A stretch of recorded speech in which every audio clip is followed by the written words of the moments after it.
Okay, so I'm going to show you how to use the sky replacement tool in Photoshop. And this is a super powerful tool, yet so easy to use to do such a powerful edit to your imagery.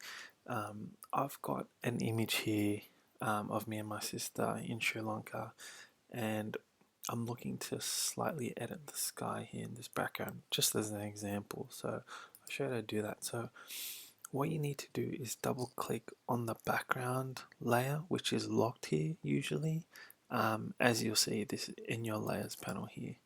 So just double click on that here and you'll see you can change this background to a new layer. So just go OK.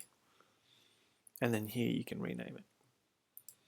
What I usually do from here to access the sky replacement tool is if you go image, go edit and then sky replacement.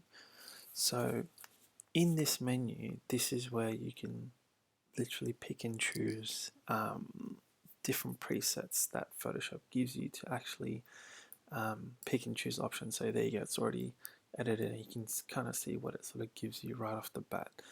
So all you need to do is click on this drop down menu here and you can pick and choose between blue skies, and you've got sunsets here which are part of the spectacular drop down menu. So just keep that in mind when you're picking them.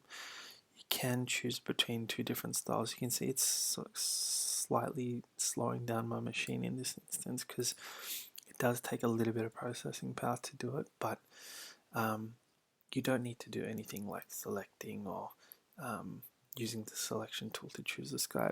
Photoshop will just kind of do that automatically for you. So this is where you can kind of pick and choose your options. So I'll just show you a few options here. That's pretty good. And these are all the preset options that Photoshop will give you off the bat, built into Photoshop. So that's, yeah, really amazing, really powerful tool.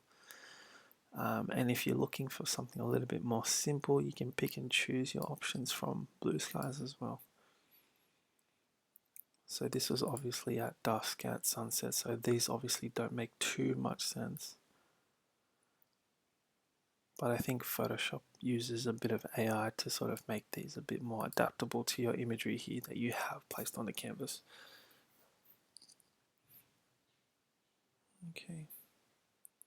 So this is where you can pick and choose. And once you do have options selected, so for example, I might choose one of these sunset options here because I feel like one of these might be a bit more suitable.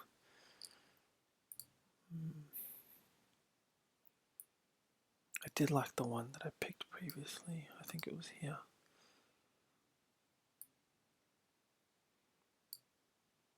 Nah, maybe we'll just do one of these ones.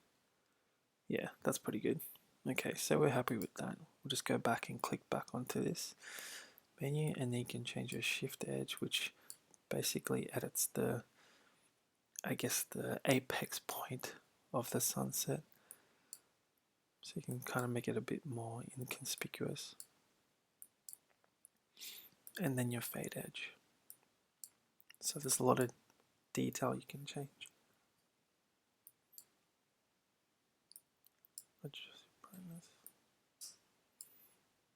I think maybe we'll leave it as neutral and then your temperature as well.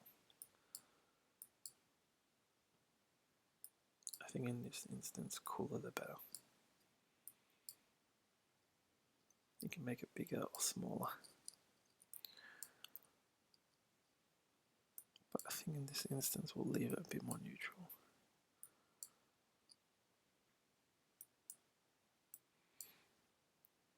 Sweet. And then all you need to do is hit OK. Or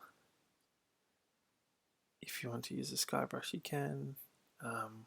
You can shift or you can edit or zoom, but I'll just leave it as is. Okay. And there you go. There's your background, and if you need to edit it again, you can just click back into this panel and click on the layer and make more edits. Alright, if you have any questions, just let me know. If you need help with the project, leave a comment and I'll leave a link in the description. Thanks.